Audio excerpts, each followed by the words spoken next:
Uno une.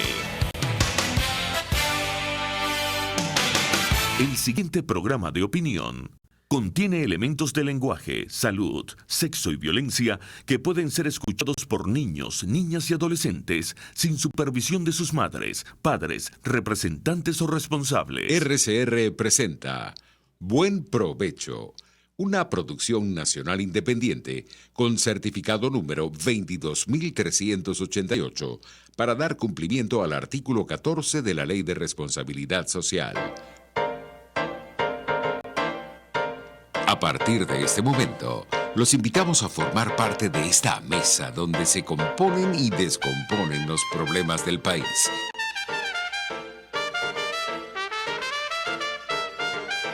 RCR presenta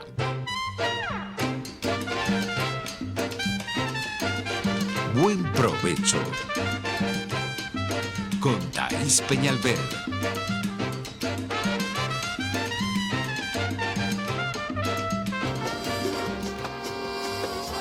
La voz de la diáspora en Buen Provecho con el profesor Tomás Páez.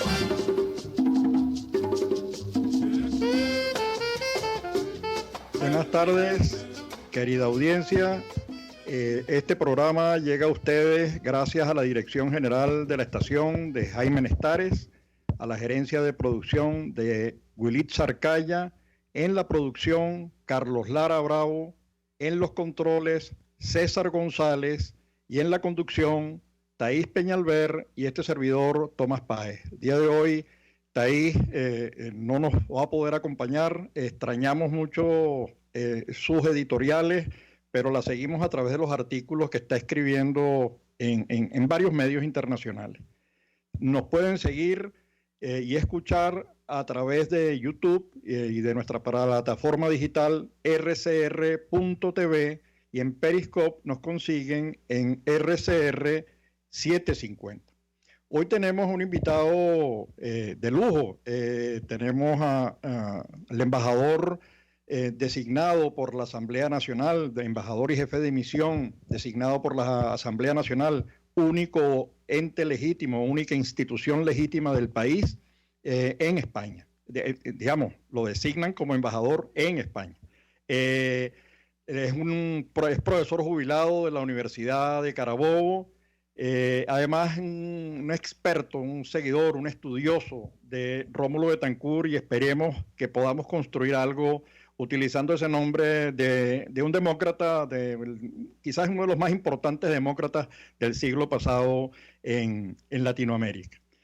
El embajador nos va a hablar de varias cosas, nos va a hablar de lo que ha hecho en este periodo con el gobierno español, con la comunidad venezolana, los logros,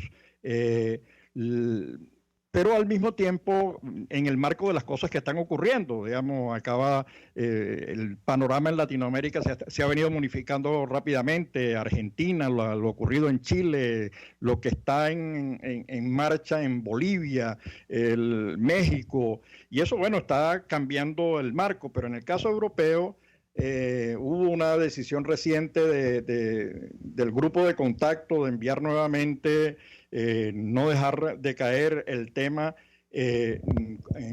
con Enrique Iglesias, el embajador Enrique Iglesias, que ha sido designado como punto de contacto con Venezuela. Y además hoy aparecen unas declaraciones en el país del nuevo jefe de la diplomacia europea, el que sustituye a Federica Mogherini, que es Borrell, precisamente el actual canciller de España en el mundo, y va a ocupar el cargo de alto comisionado y alto representante de la política exterior, y eso va a ser de mucho interés para Latinoamérica y por supuesto para Venezuela en su proceso de reconstrucción. Entonces tenemos a mano y queremos agradecerle a Antonio Ecarri toda su disposición a participar en el programa y a conversar sobre estos temas de tanto interés para los venezolanos en España, para los venezolanos en Europa, para los venezolanos de la diáspora y para los venezolanos que están en el país. Bienvenido, Antonio. Bueno, muchas gracias, Tomás. ¿Me estás oyendo bien? Perfectamente. Magnífico, gracias a Dios. Bueno, hermano, estamos aquí. Muchas gracias por esta invitación a este programa ya tan prestigioso, tan conocido. y que le interesa tanto a los venezolanos, que somos cada día más gente fuera de Venezuela, y lo peor es que los que estamos fuera de Venezuela lo hemos hecho no de buen gusto, no por agrado, no por hacer turismo, ni por irnos a preparar como ocurría en el pasado, sino obligado por unas circunstancias de una crisis humanitaria terrible. Bueno, estoy a tu orden para lo que quieras conversar. Bueno, no, yo quisiera comenzar entonces por el punto 1. ¿Cuál es tu evaluación de la gestión de este lapso que has logrado en términos de el trabajo con el propio gobierno español? Europa ha tenido una actitud muy clara al desconocer a Maduro, a quien reconoce como ilegítimo usurpador de poder, pero al mismo tiempo ha habido matices. Entonces, ¿cómo evalúas tú la gestión de tu gestión como embajador de Venezuela en España? ¿Cuáles han sido los logros que nos puedes narrar? Bueno, esta es una situación, digamos, complicada, porque a las complicaciones nuestras se unen las complicaciones políticas de España y de Europa. Como tú bien sabes, nosotros tenemos mucho que agradecerle al actual gobierno de España, porque no podemos olvidar, tú acabas de mencionar que Josep Borrell es ahora el alto comisionado de la Unión Europea, y siendo ministro de Exteriores, siendo el canciller de España, fue, digamos, la primera autoridad europea que públicamente anunció que no iba a reconocer el gobierno de Nicolás Maduro después que concluyera el mandato anterior, porque estaba convencido que las elecciones donde él había participado eran unas elecciones fraudulentas. Y eso lo dijo en octubre del año 2018, de tal manera que ni siquiera había la Asamblea Nacional tomado la decisión de declarar desierta el cargo de presidente y la designación de Guaidó, cuando ya España se había pronunciado al respecto, y lo confirmó Pedro Sánchez. También pronto asume el poder y Juan Guaidó es reconocido entonces como presidente encargado de Venezuela. Ese es, digamos, el primer gran gesto, que además fue, digamos, replicado por casi todas las cancillerías europeas, excepción hecha de dos países, de todos los países de Europa, que como tú lo sabes era Italia y Grecia, y afortunadamente Grecia ya tomó la decisión también de desconocer al régimen usurpador de Maduro y reconocer al gobierno provisional de Juan Guaidó. Entonces, esta primera cosa es muy importante y muy relevante, el hecho de que el gobierno de España haya sido el primer gobierno europeo que reconoce a Juan Guaidó. Entonces, hemos tenido una relación permanente, aunque no hay duda que hay una situación complicada en el sentido de que ellos aún mantienen a la embajada usurpadora aquí en Madrid, en España, y nos han reconocido como representantes de la Asamblea Nacional.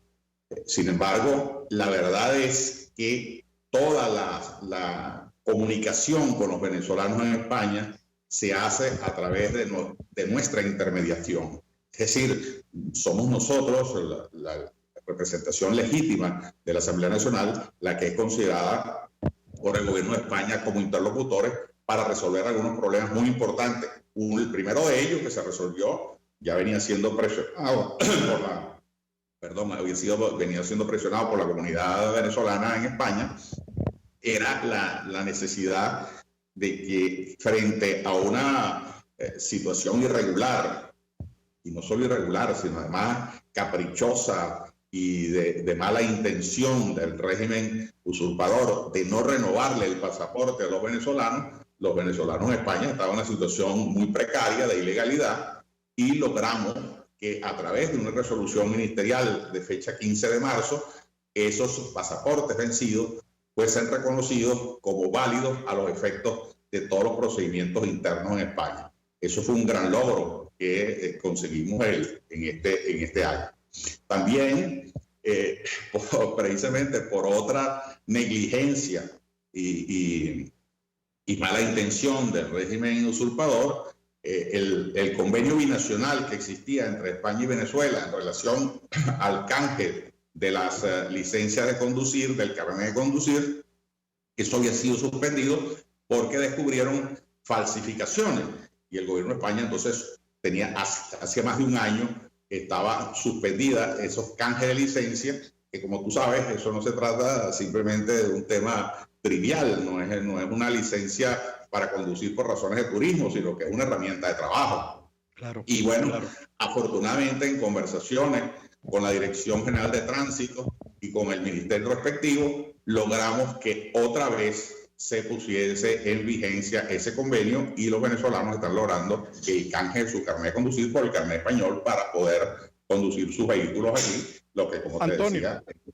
Antonio, el gobierno español reconoce al gobierno venezolano en tu nombre que has logrado resolver esos temas que han sido álgidos, el tema de pasaportes, el tema de las licencias.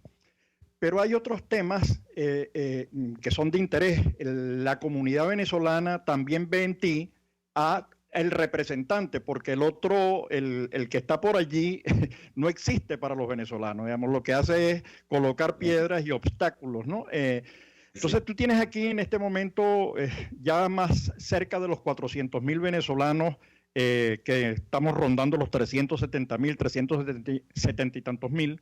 Y tenemos un montón de problemas, es decir, por ejemplo, los jubilados y los pensionados, haciendo mención a ese acuerdo bilateral que el gobierno venezolano viola, que no reconoce, que desconoce desde el año 2014 o 2015, es decir, que ha creado una situación para miles de jubilados y pensionados en Venezuela, pero además... aquí hay otros temas como las visas doradas de aquellos que han usufructuado los recursos de todos los venezolanos, esos 300 a 500 mil millones de dólares que han sido saqueados del país. Algunos los están disfrutando en España, Francia, Italia, Grecia, Estados Unidos. ¿Y qué tipo de acciones están haciendo ustedes, o tú más específicamente y el equipo? Pero eso me lo cuentas al retorno, cuando salgamos de la publicidad en breves minutos. Usted escucha Buen Provecho con Thaís Peñalver por RCR 750 AM. Sintonícenos a través de Periscope, @RCR750, la radio que se ve. ¿Quieres un local comercial para tu producto o servicio? En el Inca de San Bernardino es la cosa, y Ávila Gallery lo certifica como el mejor lugar para disfrutar del deporte y la cultura. Un espacio totalmente renovado, auspicioso y en constante crecimiento. Síguenos en Instagram por @SanMiguelAsociados888 en números o llámanos al 0414-127-4060. Ávila Gallery, tu centro de arte moderno. RCR 750 AM, porque lo bueno une. Los grandes temas se debaten en la mesa. Buen provecho con Thaís Peñalver, @RCR750. Estamos conversando con Antonio Ecarri, embajador de Venezuela en España, designado por la Asamblea Nacional. Nos estaba hablando de los logros en el ámbito del pasaporte, en el ámbito de las licencias, en el ámbito incluso de tener un interlocutor válido frente al gobierno español, frente a una comunidad que lo que ha hecho es crecer y promete seguir creciendo. Los números de hace 2 años daban 260, 270 mil, y en menos de 8 o 7 meses ha pasado ya a 360 mil venezolanos. Queremos sacarle el jugo a Antonio, queremos aprovechar todas las cosas que está haciendo, pero también queremos preguntarle. La Unión Europea, las palabras de Borrell, la Comisión ha dicho que es importante buscar una salida al tema en Venezuela. Hace poco Noruega, Suecia, la propia Unión Europea, el Grupo de Lima estuvieron impulsando la necesidad de buscar esa salida a una crisis humanitaria que ha creado el modelo socialista del siglo XXI o modelo bolivariano. ¿Qué tienes tú que decirnos, Antonio, y qué tienes tú que decirnos a todos los venezolanos acerca de este tema y de la posición del gobierno, lo que ha dicho Guaidó y el equipo que participó en esa negociación en relación con el tema del diálogo Noruega. Bueno, magnífico, pero antes había dejado en el aire allí una pregunta con relación al tema de los jubilados y pensionados nuestros en España. Es nuestra mayor preocupación, Tomás, porque son más de 9.500 jubilados y pensionados que tienen 3 años sin recibir sus pensiones y jubilaciones. Nosotros, lo que pasa es que hemos estado conversando con el gobierno central de España, buscando una salida a este problema, a ver cómo nos ayudan. Lo que pasa es que no hemos querido hacer publicidad de eso hasta que no tengamos algo concreto, porque no queremos sembrar falsas expectativas. Es un tema muy complicado, no es fácil. Se trata de gente que no cotizó en la seguridad española, sino en la venezolana. Aunque hay un convenio iberoamericano, que es el que estamos tratando de ver si es posible que logremos reactivar de tal manera que pudiera aparecer alguna ayuda allí para nuestra gente. Pero no quisiera adelantarme mucho a eso por el tema de que no quiero sembrar expectativas en una gente que han sufrido tanto con la falta de recursos durante tanto tiempo, ¿no? Entonces, nuestros jubilados y pensionados, además que es muy doloroso ese tema, porque son gente que dedicaron su vida al trabajo y para poder después retirarse con dignidad, y están pasando por situaciones muy graves, muy difíciles, muy duras. Ahora, con relación al tema del diálogo, nosotros siempre hemos creído en el diálogo. Los demócratas creemos en el diálogo. El problema que hay y que ha habido es que esta gente, los usurpadores, utilizan el diálogo únicamente para diferir la situación, para darle larga a una crisis que ya no tiene posibilidades de seguir difiriéndose, porque se trata de un problema humanitario demasiado grave el que está sufriendo Venezuela. Ahora, hay que entender que la presión internacional, nosotros no podíamos quedar, digamos, como que éramos los que nos negábamos a las conversaciones, pero sí lo dijimos con claridad. Nosotros nos sentamos allí, pero no para perder el tiempo, sino para hacer propuestas concretas para la salida de este problema tan duro que tienen los venezolanos. Y entonces allí fue cuando los representantes nuestros, los representantes del presidente Guaidó en esas conversaciones, de esas negociaciones, plantearon que tanto Guaidó como Maduro se retiraran, que hubiese allí entonces una especie de consejo de gobierno que convocara a elecciones, pero previo un nuevo Consejo Nacional Electoral y la garantía de la observación internacional, que hubiese elecciones presidenciales. A eso hay que darlo muy claro. Nosotros no estamos hablando simplemente de elecciones parlamentarias para tratar de correrle el bulto como ahora pretende el régimen. Son elecciones presidenciales las que estamos planteando. Y como lo hemos dicho desde el comienzo, desde hace mucho tiempo, desde hace más de 2 años, si es que para que haya elecciones presidenciales es necesario que adelantemos las elecciones parlamentarias, también estamos dispuestos a hacerlo, aunque no es lo constitucional, porque lo constitucional es que este Parlamento fue elegido hasta el 2020. No puede ser hasta hasta diciembre del 2020. Pero si es para salir de la crisis y si hay elecciones presidenciales, nosotros estamos dispuestos a que haya unas elecciones generales, pero en ningún caso elecciones que no involucren la salida de Maduro, el cese de la usurpación, que es precisamente lo que tiene trancado el juego en Venezuela y que continúa profundizándose la crisis terrible que están viviendo todos nuestros compatriotas, tanto en Venezuela como en el extranjero. Ahora, cuando hablamos de elecciones presidenciales, por supuesto, estamos hablando de que tenemos fuera en este momento cerca de 6 millones de venezolanos, de acuerdo a nuestros datos, los del Observatorio de la Diáspora Venezolana, 5.700.000 venezolanos en este momento fuera del país. En Europa tenemos ya cerca de 1 millón de venezolanos distribuidos, como te digo, estos casi 400.000 en España, más los que tenemos en Portugal, Italia, Francia, Inglaterra, Alemania, etcétera, etcétera. Pero de esa diáspora que representa hoy más o menos el 20% de la población, solo hay 107.000 inscritos en el registro electoral.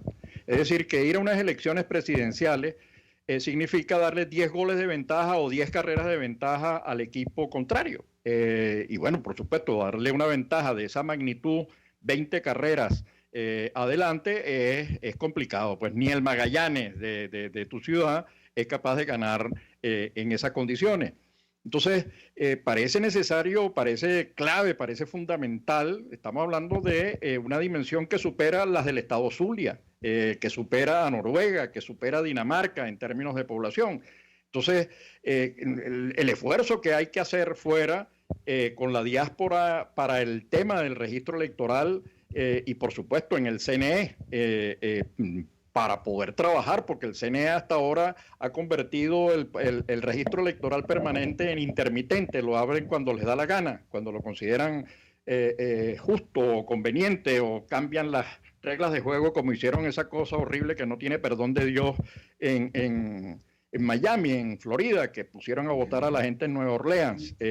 Digamos, eso no tiene perdón de Dios, el daño y el desprecio que el régimen venezolano tiene por sus ciudadanos a los que debería representar. Parece que están más interesados en otros ciudadanos de otros países. Entonces tú señalas, digamos, te dejo ese tema aquí para ver cómo lo estás viendo. Y hay otro asunto, que es los niños apátridas que está generando el régimen venezolano. El desinterés, el desdén, el desprecio que tiene el régimen por sus ciudadanos ha creado a muchos muchachos que no tienen cédula de identidad, porque para sacar cédula tienes que ir al país. No hay políticas como la que hace, por ejemplo, Colombia, con un consulado itinerante. Hay unos esfuerzos enormes de otros países que tienen una enorme experiencia, de los cuales podríamos aprender mucho. Pero además tenemos a los muchachos, todo el tema de los refugiados, tenemos la cantidad de solicitudes de asilo políticos, muchos de ellos sin respuesta. Entonces, el volumen de trabajo que tú tienes por delante y que tu equipo tiene por delante es enorme, porque estamos hablando de una magnitud también enorme de venezolanos en España y fuera de Venezuela.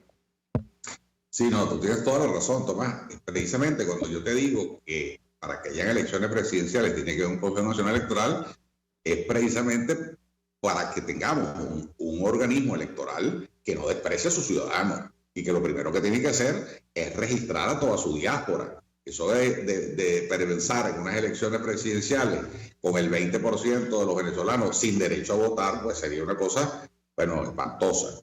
Eso no lo podemos permitir.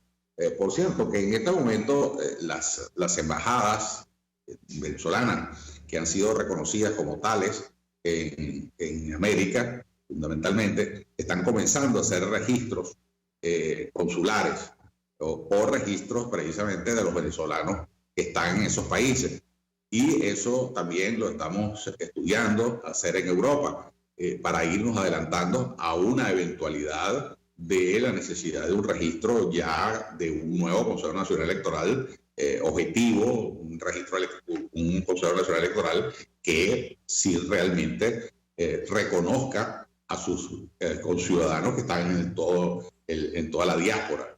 Como tú decías, aquí en España estamos registrados un poco más de 400.000 ya, porque a los 311.000 que habían se le sumó este año más de 50.000. Pero además de eso, esos son los venezolanos, digamos, que aparecen con cédula venezolana, pero es que hay muchísima gente aquí, hijos de españoles, hijos de portugueses, de italianos, que en vez de irse incluso a Portugal o Italia se quedan en España, bueno, por el tema del idioma, etcétera, y por eso es que nosotros creemos que pasamos muy largo a los 500.000 venezolanos acá en España. Y bueno, y esa gente tiene que aparecer registrada porque ellos tienen derecho a votar, porque son venezolanos que unos que sin tener nacionalidad española, pero otros que tienen la doble nacionalidad y también no tienen por qué perder su derecho al voto en Venezuela.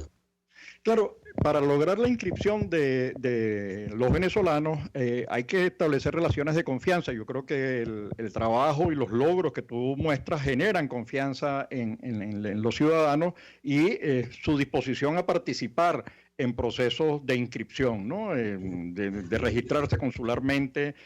Aunque el venezolano no es muy dado a inscribirse, me decían varios embajadores de vieja data que había resistencia de parte de los venezolanos de trabajar con los consulados, pero yo creo que ese es el esfuerzo y el reto que tienen la nueva estructura internacional para ganarse esa confianza entre los venezolanos. Hay dos temitas, Antonio, para que sigas profundizando, que a mí me llaman la atención. Estaba viendo la estrategia que han sido exitosas con las diásporas, son aquellas que utilizan a las diásporas allí donde están, ¿no? Todas las estrategias de retorno han fracasado. Aparentemente no hay ninguna exitosa hasta donde dice la bibliografía y la documentación, porque esa diáspora ha creado nuevas redes, nuevos contactos, nuevas posibilidades. Muchos están trabajando, han conseguido, se casan, tienen hijos, o no se casan, pero tienen hijos, adoptan familias, crecen, etcétera, ¿no? Ese es un tema que me parece importante. ¿Cuál es la estrategia con la que se está viendo el tema de la diáspora? ¿Qué cosas se pueden hacer? Estamos hablando no solamente de Europa, en el caso tuyo de España, sino también de ese número enorme que representa los 2/3 de venezolanos que están en los países latinoamericanos.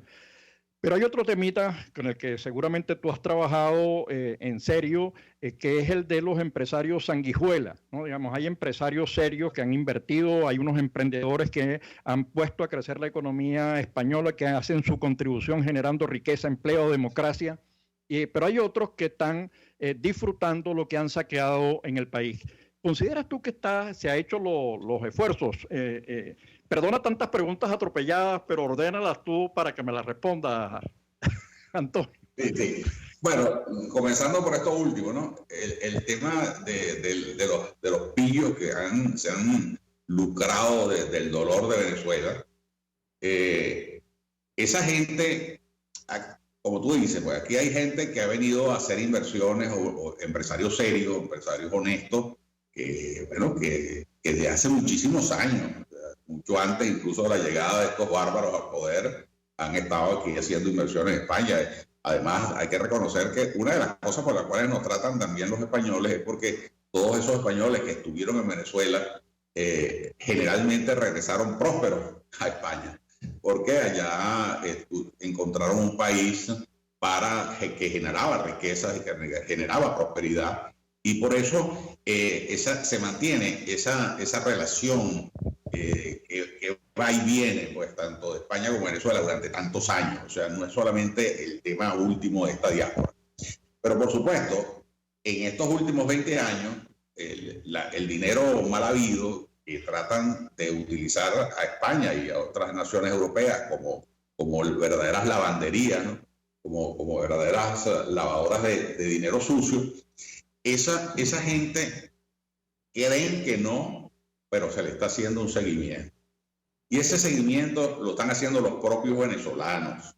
A nosotros nos llegan a diario denuncias y los venezolanos saben dónde están esos corruptos así y cuáles son las inversiones que están haciendo. Además, hay que decir, y esto no es ningún secreto, ninguna infidencia, que la División de Tesoro de los Estados Unidos, el Departamento del Tesoro norteamericano, le ha estado haciendo también seguimiento a esos delincuentes y le ha entregado información valiosa a los españoles. Incluso la Fiscalía contra la Corrupción aquí en España ha intentado acciones contra algunos de ellos ya. Y en estos días, hace pocos días, la Unión Europea amplió el número de sancionados y cada vez se va a ampliar más. Quiero decirte que esa información la está manejando el Departamento de Estado norteamericano conjuntamente con la Fiscalía española y así con las fiscalías de casi todos los países europeos. Es un dinero que tarde o temprano se va a conseguir y se va a saber en qué han hecho esas inversiones y ojalá logremos la recuperación de muchos de esos capitales que se van a necesitar para reconstruir a Venezuela. Antonio, dejamos varias preguntas en el aire, pero las retomamos cuando regresemos de nuestro espacio publicitario. Con mucho gusto. Usted escucha Buen Provecho con Thaís Peñalver por RCR 750 AM. Puedes seguirnos en nuestras redes sociales. En Twitter, @RCR750, la radio que se ve. Quiero invitarte al restaurante Távola Calda La Lagunita, simplemente porque la vas a pasar muy bien. Los platos de su chef conjugan a la perfección el Mediterráneo con el Caribe. Las porciones generosas y el ambiente es cálido y familiar. Comprueba que bien vale la pena en Instagram, @Távola Calda La Lagunita, la experiencia gastronómica que siempre querrás repetir. RCR 750 AM, porque lo bueno une. Conéctese con nosotros en señal abierta o por rcr.tv, la radio que se ve. Y síganos en Twitter, @RCR750. Y buen provecho. Buenas tardes, querida audiencia. Nuevamente con ustedes estamos con nuestro embajador de Venezuela en España, el doctor Antonio Ecarri, quien nos está cediendo parte de su espacio, de su apretada agenda, de verdad, porque ha hecho un trabajo enorme con la diáspora venezolana, con el gobierno español en todo el ámbito europeo. Habíamos dejado varias preguntas, un montón de preguntas, más o menos desordenadas. Habíamos terminado hablando de los empresarios sanguijuela, de quienes han chupado los recursos, le voy a robar esa frase, de los que se lucran con el dolor de los venezolanos.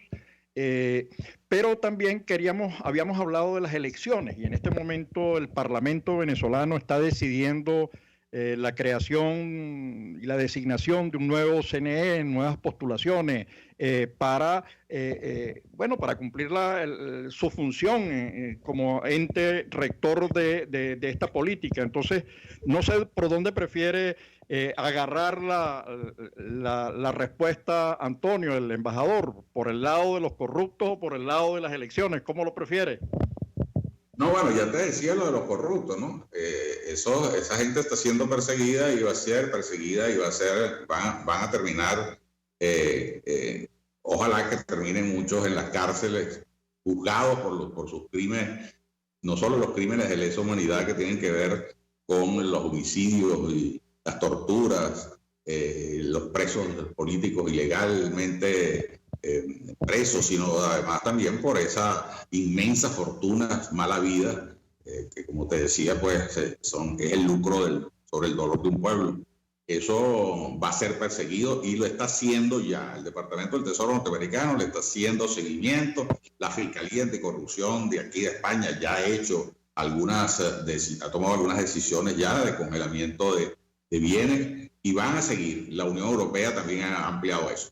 Ahora, con el tema electoral, quiero decirte que lo que es más importante, porque el Grupo Internacional de Contacto, que como tú sabes forma parte de España, y que España es uno de los líderes de ese grupo, han venido manifestando la necesidad de que nos sentemos de nuevo con el régimen a conversar. Y nosotros le hemos dicho, bueno, que nosotros no tenemos ningún problema en sentarnos si la conversación comienza como la dejamos.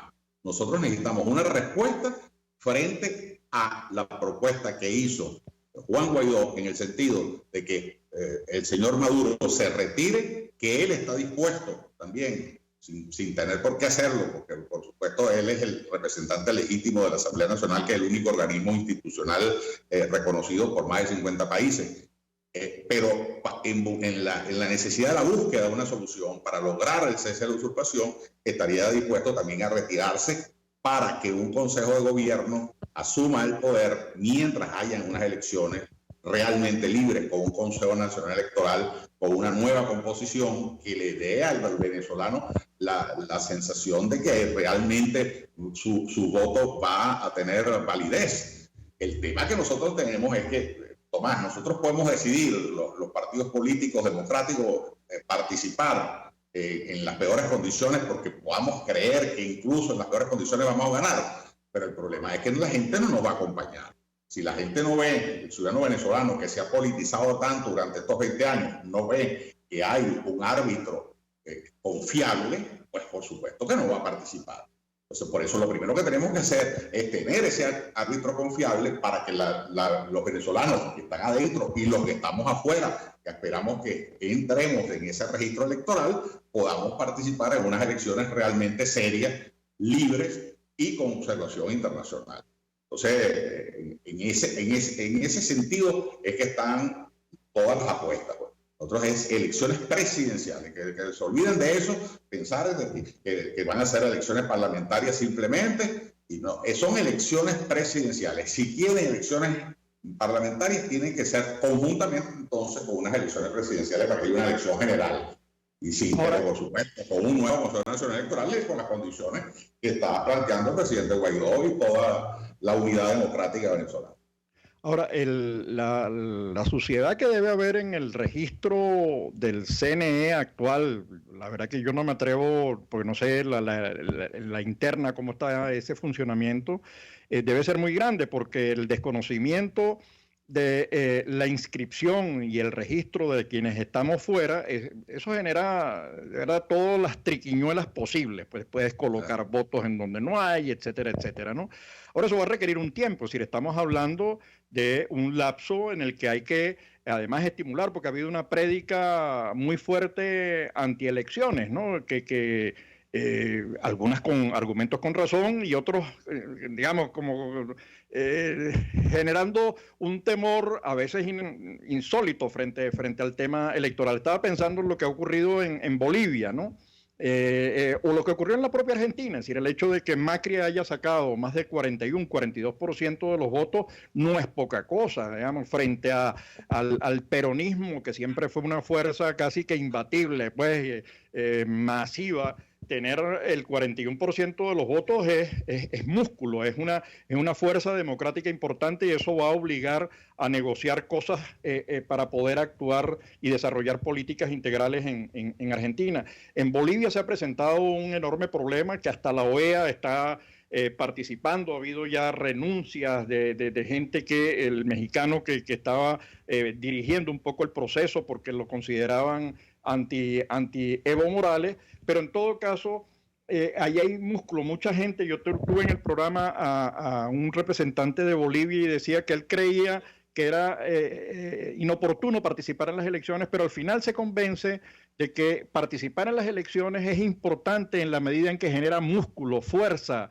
con la cual participar. ¿Cómo están viendo entonces la posibilidad de retomar? Porque la Unión Europea acaba de decir algo, la Comisión Europea acaba de decir algo importante, que es que para ellos no ha muerto el tema Venezuela. Digamos que ellos están pendientes del tema Venezuela, que ellos acordaron algunas cosas sobre las cuales están trabajando, y es que no van a permitir, no están dispuestos a permitir que Venezuela se siga deteriorando. Las propias palabras de Borrell en la entrevista de hoy son clarísimas.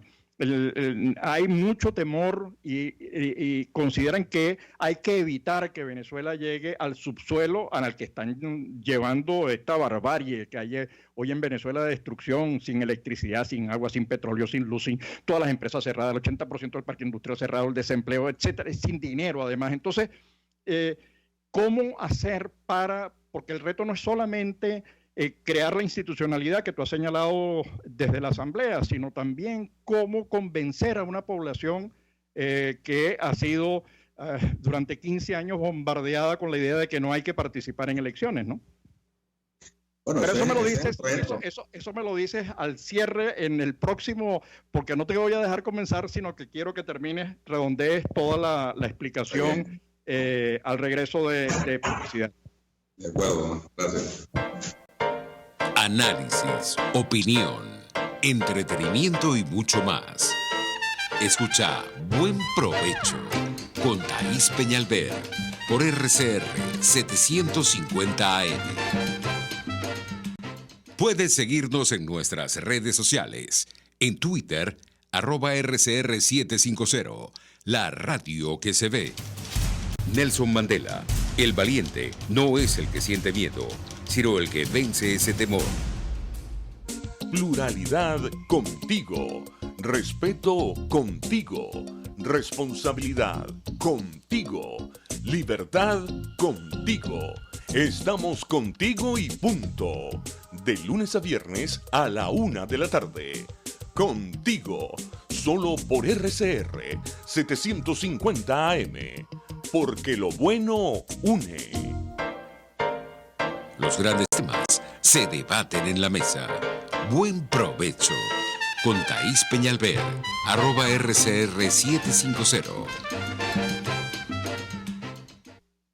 Estamos llegando ya a nuestro último segmento. Nos quedan unos pocos minutos. Estamos conversando con el embajador Antonio Ecarry, designado por la Asamblea Nacional para representar a Venezuela en España como embajador. Le queremos agradecer su tiempo, su trabajo, y quisiéramos que aprovechara estos últimos minutos para responder algunas de las cosas que están sueltas y algún mensaje que él quiera compartir con todos los venezolanos fuera y dentro del país. Bueno, sí, cómo no. Lo que quería en definitiva decirte es que yo entiendo que muchísimos venezolanos quisiéramos que estos saliéramos de esta pesadilla lo más rápido posible. Los tiempos diplomáticos siempre no están, digamos, en las mismas angustias que estamos los venezolanos. Eso lo hemos manifestado aquí públicamente, incluso lo hemos dicho de manera muy dura. Hemos dicho que los tiempos en Venezuela el tiempo venezolano no se cuenta por días ni por semanas, sino se cuenta por cadáveres, por gente que se nos muere a mengua en los hospitales, a los niños, a los ancianos, a los más vulnerables. Por eso es que yo estoy convencido que estamos en una situación que va a ir presionando para que haya una salida lo más pronto posible. Ahora, una cosa es, digamos, nuestros deseos y otra cosa son las realidades políticas. Y esas realidades políticas muchas veces uno tiene que, como dice nuestro amigo Henry Ramos Ayub, dice, a veces hay que tragarse ruedas de carreta en estas cosas precisamente porque hay que hacer esfuerzos duros para convencerse uno mismo, para poder convencer a los demás de la necesidad que hay de lograr una salida democrática, una salida electoral pacífica, porque no queremos producirle más daño a los venezolanos que el que ha habido, no queremos que haya más derramamiento de sangre, no queremos que haya más muertos. Todos los días se producen muertes a manos de Lampa, pero si producimos una confrontación, una guerra civil, aquí en España, la gente sabe lo que significa eso.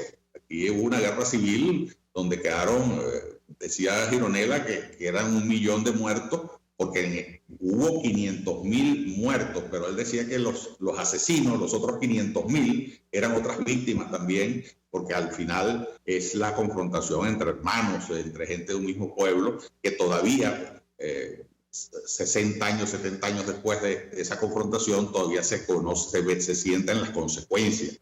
Ya vimos en este momento cómo se produjo, por ejemplo, esa exhumación del dictador Franco, que para muchos fue una gran conquista el hecho de que lo sacaran de allí, de un monumento a un dictador, pero muchísima gente también, digamos, que son de los melancólicos de la época dictatorial, también entonces, digamos, se vuelven a aflorar esos antiguos odios producto de una matazón entre hermanos.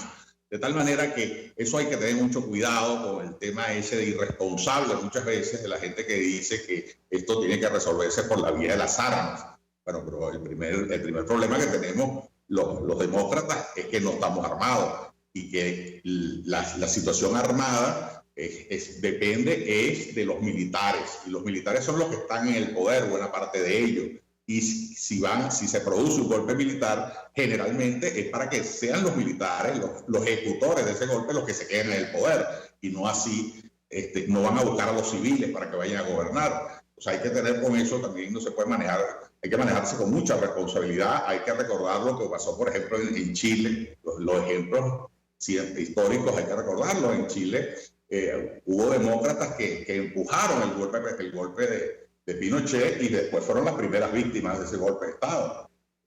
El presidente Eduardo Frei se descubrió recientemente que fue asesinado por esos tiranos que agobiaron al pueblo chileno durante tanto tiempo.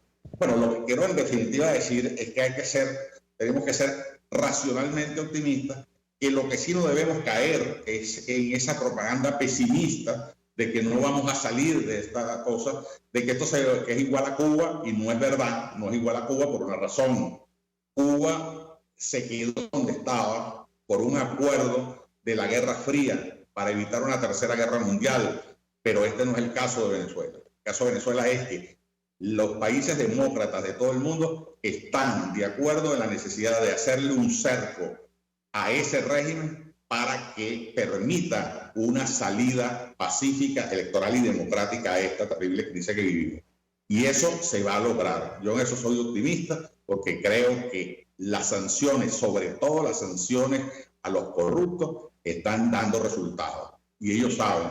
Y toda gente que se ha lucrado del dolor del pueblo venezolano, tarde o temprano va a pagar. Pero además, quienes asuman la posibilidad de buscarle una salida realmente democrática a este problema, pueden tener hasta la posibilidad de tener una amnistía, como se le ha propuesto desde la Asamblea Nacional, una ley de amnistía para aquellos que no hayan sido delincuentes, para aquellos que no hayan cometido delitos de lesa humanidad. Así que la salida yo creo que está muy cerca. Pero además, una última cosa, no es que yo sea irracionalmente optimista, sino que estoy convencido que nadie puede decir que esto se va a caer mañana ni pasado, pero tampoco nadie puede decir que no se va a caer nunca.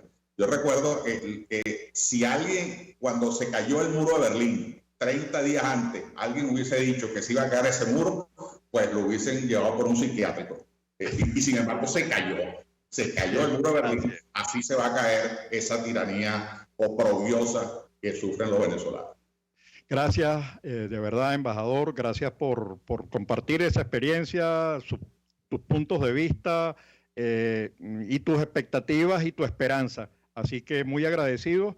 Creo que además hay una diferencia con el tema cubano, que es que hay partidos políticos en Venezuela que con todas las debilidades del caso están cazando una pelea por buscar una salida pacífica, y además se ha logrado una gran mayoría, porque el país está dividido entre los pocos que ostentan el poder y que se benefician y lucran, y una gran mayoría de la población que quiere retornar a la paz, al crecimiento, al empleo y a la vida. Así que muchísimas gracias, embajador. Díganos una palabrita al final, porque veo que usted quiere decirnos algo. No, simplemente que la otra diferencia con Cuba es que lamentablemente nuestros hermanos cubanos nunca disfrutaron de democracia. En cambio, los venezolanos tuvimos 40 años de democracia, se nos inoculó eso en las venas, lo tenemos inoculado en nuestras venas y defendemos nuestra democracia por eso, porque la conocemos, la vivimos y fueron los 40 años de mayor prosperidad que vivió Venezuela en toda su historia. Eso es correcto. Así que muchísimas gracias a nuestra audiencia y nos vemos el próximo lunes en nuestro acostumbrado espacio La Voz de la Diáspora. En buen provecho. RCR presentó Buen Provecho con Thaís Peñalver. Síganos en Twitter en @RCR750. RCR 750 AM, porque lo bueno une. RCR